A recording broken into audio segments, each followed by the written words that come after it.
खैरपुर में corona virus के बायस होने वाले लॉकडाउन की वजह से थैलेसीमिया के मरीजों को खून का अतिया नहीं मिल रहा, जिसकी वजह से उन्हें शदीद मुश्किलात का सामना है। मजीद जानेंगे मैं नुमाइंदे वकार हुसैन मंगी से। वकार बताएगा तफसीलात। जी बिल्कुल, कोरोना वायरस के बाद जहाँ पे जो है कारोबार मुतासर हुआ है, तो वहीं पे जो है थैलेसीमिया के जो मरीज़ हैं वो भी जो है खून का अतिया ना मिलने के बाद मुतासर हैं, क्योंकि कोरोना वायरस के बाद पूरा लॉकडाउन है। तो जो उनको टाइम पे जो है खून का अतिया दिया जाता था, लेकिन अब जो है उनको टाइम पे जो अतिया तो दिया जाता है, लेकिन कई जो है मरीज़ वो उनसे मुतासर हुए।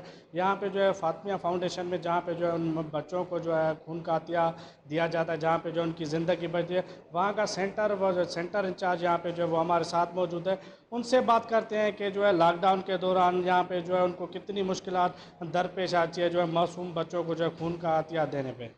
जैसा कि आप जानते हैं कि फातिमा फाउंडेशन पूरे मुल्क में थैलेसीमिया और हीमोफीलिया के बच्चों के लिए फ्री ऑफ कॉस्ट काम कर रहा है।